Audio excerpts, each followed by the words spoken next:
Estakar, and I'm involved in things like music and theater, but I'm also very passionate in debate and human rights issues, which is why we started the Model UN chapter at Terre Haute South. Hello, my name is Arya Odayamangalam. Also a sophomore at Terre Haute South.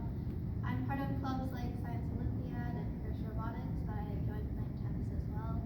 If I sound congested, you're free to pity me. She's sick, so yeah. So this is what Model UN is. So basically just as an overview, because we're going to be making a lot of references to Model UN. So Model UN is essentially a student simulation of the United Nations.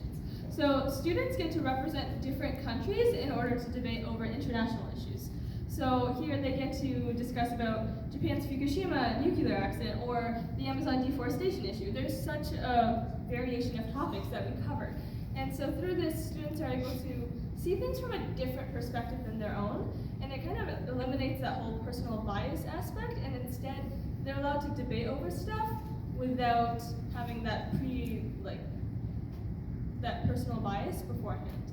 And that allows them to do some out-of-the-box thinking while simultaneously doing stuff that they love. So to start off this all off, This is something that both me and Arya started getting involved with starting high school. So initially, at least my family, we were not necessarily the most volunteer-orientated like SARS was, but I still had this passion for human rights issues and I wanted to do something about it. I was just more of a shy person, I would say. I kept more to myself, and I didn't really take action on the things that I wanted to take action on. However, I feel like this changed during our the clicker. Yeah. Oh, smarts. Okay. This changed during our high school year. So our biology teacher actually was talking to all three of us and was just preparing us for high school and what we should expect.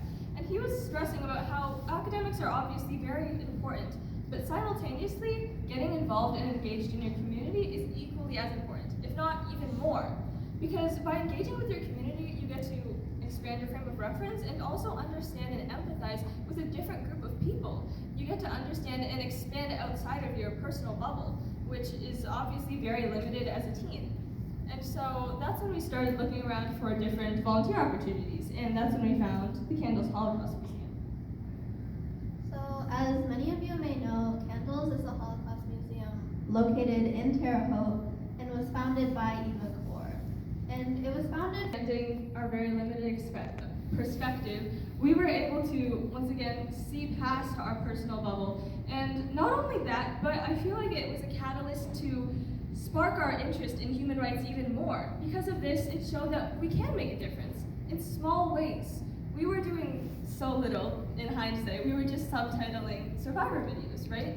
But at the same time, we were still able to gain that active knowledge and understand what these survivors were going through. At least just a little bit more knowledge. And we are able to carry this through within the community, through talking to people, through this presentation, and being in Candles honestly inspired us to look for more opportunities to get involved in human rights issues. And that's when we found Stand National. So Stand National is it's an online platform in which students can take action over mass atrocities. So it's known as the Student-Led Movement to End Mass Atrocities, as we said at the very beginning of the keynote speaker. But so here, we're able to look at different mass atrocities across the world, and students, high school students to college students, are able to educate themselves and actively advance their advocacy skills. Not only that, they're able to write letters, write op-eds, they're able to lobby. And the thing that's so special about this is that it's from a national platform.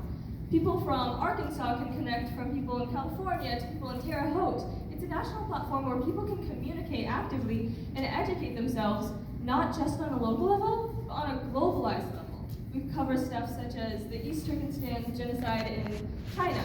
A lot of people may have not known about that until the Stand National and until they got educated from other students on this platform. So Stand National also has separate local chapters, and one of which being Stand. So I know a lot of you guys might be in Stand Club. Our Scots are in the back. Woo, yeah. And this also is very unique because instead of having a globalized, it kind of brings it down to having that local impact and impacting people around you and your community around you, while also outreaching to globalized communities as well. So we've done such stuff such as CODA, so that's the, yep, that's that.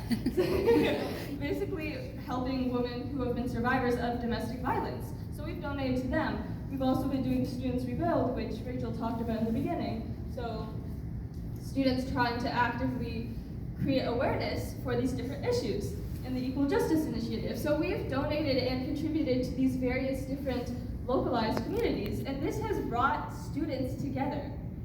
Because of having a club where students are able to actively come and speak about these issues and educate each other from a localized perspective, we're able to create a stronger community and further inspire people to take further action on human rights issues. So, as Alvina said, STAND has had a huge impact on our community. This is a photo of all of us standing with our STAND shirts, which all of the money from those sales are donated to various causes. So, Ms. Krabaski, I'm going to put you on the spot real quick. Just think about we had a big culminating project just a month ago.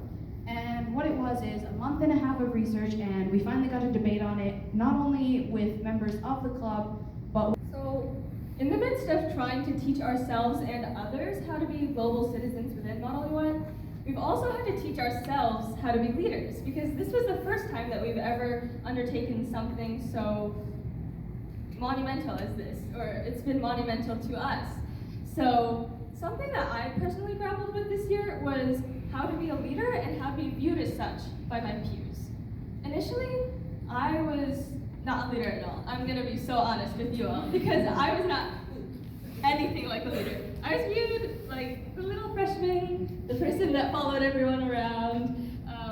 I was usually in the back watching other people become leaders, and I was watching as they would bloom and flourish, and I wanted to be them, because I had things that I wanted to talk about. So Model UN did help me and to become that leader, and it basically forced. We've used the word forced a lot, and just note that has a positive connotation. Forced for us to become these leaders. However, even though I've started to become more familiarized in this position of leadership, I've still felt such a discrepancy between my past traits of being more shy and introverted with this bold leader who's confident and guides their peers. There's such a stark contrast between these two values, and it's been hard, this transition from a follower to a leader, because they're two opposite sides of a scale, and you have to balance that. So, in a result of that, I've started to feel, honestly, inauthentic and fake because of that. Because I've had to balance this fact of being a follower in sometimes, but also having to be a leader in Model UN, and also having to grapple with being seen as a leader outside of Model UN in order for people to see me as a leader at all times. I didn't really know how to go about it. And this is a feeling that I know that a lot of people feel throughout high school and just within life in general, because it's really hard balancing these different traits. You feel inauthentic because in one situation you might act really loud and confident, but in other situations you might be really quiet and you might not want to speak out as much. There's such a juxtaposition between these different traits that you have, and that's hard to deal with. And that feels fake. That feels inauthentic. But I was thinking about it throughout the year, and then I realized that having this distance of different traits, that doesn't make you inauthentic. That makes you adaptable. That means that you're multifaceted and you have the ability to change based on your surroundings, and that's good. That is a good trait to have, not only as a leader, but as an individual. If you're capable of being a leader, then how are you not being a leader? That literally contrasts the very idea. If you are actively guiding your peers in order to help them through whatever endeavors they're doing, then you are actively being a leader, you are actively doing that action, and that's a part of you. That might not always be a part of you that you're always showing, but that's definitely a facet of you. And that just shows and proves and drives home the point that everybody is multifaceted. And that's something that's admirable, and not something that you should use inauthentic, but instead something that helps you view your true value within yourself. There are these obstacles within the way, but you need to realize this adaptability is showing your true self and your authentic self if you're doing what you love. That being said, being a leader isn't easy. That being said, being a leader isn't easy for everyone. However, this feeling doesn't define who you are. Just because you feel underconfident at one point in your time, in one point in your life, doesn't mean that you're not confident. Just because you feel a lack of confidence sometimes doesn't mean you're not confident at all. People can feel confident all the time, or a majority of the time. That comes the question of what to do with this confidence, what to do with this newfound confidence. So like Arya said, you can have an abundance of this confidence, or you can just have a little bit of it. But everyone in this room, I feel, can easily say, or not easily say, can somewhat say that they have some sort of confidence, some ounce of confidence in something.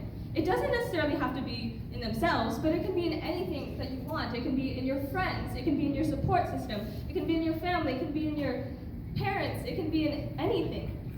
But everybody has this confidence. And from this confidence, you can build on top of it. You can build on that foundational trust in order to further pursue your passions. And it's almost like a recipe. That's how I think of it. It's like you have passion and you have this newfound confidence and you have trust. And from there, you can look at your target and look exactly at your passion straight in the eye and take that leap of faith. You can take that leap of faith to pursue what you want to do and exactly what you want to do. Because this leap of faith is just a culmination of all of these things. From your passions, you are able to dig into that confidence and dig into your passions to take these leaps of faith and in order to build these traits of a leader. And this all starts from the initial engagement. This all starts from when you start engaging in communities outside of yourself, outside of your personal bubble, and making yourself a little bit uncomfortable, because that's what you have to do. You have to go out of your comfort zone in order to access different communities and learn new things. And this helps build your confidence. This helps inspire yourself and others, because it shows that you can take a leap of faith. You can build your confidence. So not only this, like having that increased perspective, understanding where you are within the world.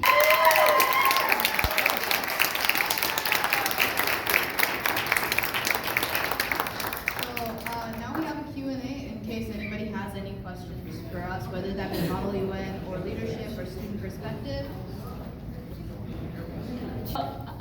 I initially was looking to start a debate club, but as I started looking into it, I realized that, a debate club isn't what I'm looking for, because the thing is that debates over political topics often get very messy really quickly. And it's really good that people are able to express themselves, but it has no purpose if people are simply just speaking over each other.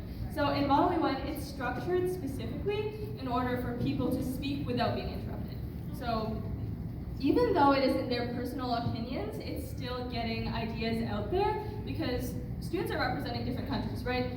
But they're still able to use their own creative liberties in order to create resolutions for these international issues. So it's kind of a mix of both, like the objective standpoint, but also they can use creative liberties. So. And to add on to that, are there any other leadership positions you guys have held in order to deal with being leadership in this position? Like, is there anything specifically that you've been involved with that helped you hold this leadership position as well? For me personally, and I don't think Arya either, we personally have not taken any leadership positions before this. This was our first time, so we were totally just jumping right into it. Sarah has been doing some leadership things. Like last year, she was League of Voters she presented for that. You wanna talk about Yeah. that? So first, to answer your first question, like, yes, she started it, yes, she had that day. She also messaged us, I think it was 3 in the morning over summer break, saying, oh my gosh, I can't do this alone. And so initially it was a, we need help SOS, and then we came. But then we also, like, genuinely, once we started, we absolutely love this, because not only have we taught so many other people stuff, we have learned so much as, not only in like the leadership sense, but just in general knowledge, researching for all the subjects that we debate about. And then also like leadership, building up, definitely from a young age, I've always been the person to like take charge, like that's just a personality trait of mine. But then at the same time, like starting at a young age, like I was in 2nd grade, part of the Garden Guru Club at my elementary school, and we just... Is the concept of servant leadership that was developed by Robert Greenleaf, who is from Terre Haute. Matter of fact, he's buried about 20 minutes that way east. But it's a very efficient and effective type of leadership style that works today.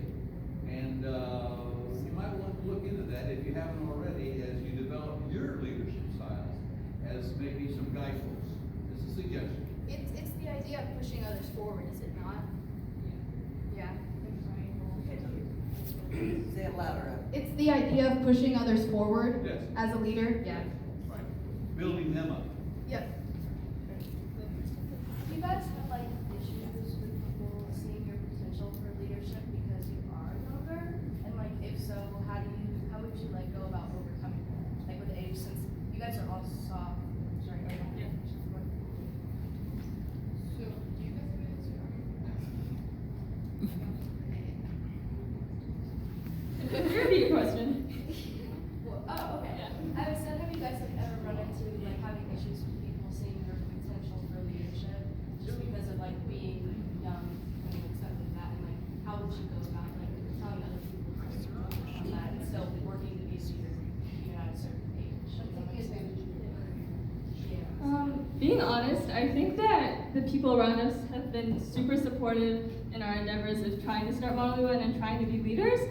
But I do know what you're getting at. Some people are not as supportive because they don't believe that young people can be leaders, whereas it's the exact opposite, because we're the leaders who are going to be creating this new generation and leading the rest of the people. So I would just say, if there are people who don't believe in you, just go ahead and still take that leap of faith, because if it matters to you, then that's all that matters. If it matters to you, that's something you should do. So, yeah. Not only that, like, especially now more than ever, being young is not seen as much of a bad point anymore. Like right now, youth activism is at its peak, right? So when somebody comes to you saying, I'm a kid, but I want to do this, right now the response isn't, you're a kid, you can't do it. More often than not, it's a kid. Yes, now's the time. Go forth, do it, I'll help you. I agree with everything that Sarah said, but also I'd like to add that just digging into the why of why you want to do whatever you want to do. Like obviously there's a lot of things that we're interested in, but we're scared to do or start. But if you remember what you want to do, why you want to do it, and lean on to your support systems, then you'll be able to slowly be able to do that thing. Yeah.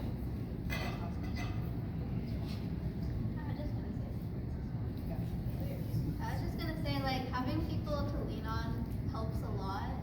Like, especially here during doing this presentation, it's definitely a lot easier because there's 3 of us and not just one person talking. So if you do something with like your friends or just a group of people that support you, it'll definitely make it a lot easier to continue moving forward. Questions? We just wanted to, yeah, we also don't have time, but we just wanted to say thank you all so much for coming.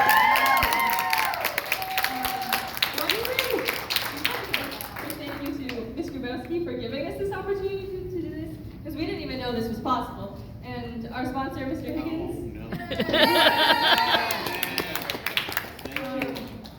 Ms. Boyce, she's helped tremendously on this presentation, and Miss Luna Schatz, she's been great with supporting all of our endeavors, both here and in stand and outside of stand too. So just thank you to the teachers, parents, yeah.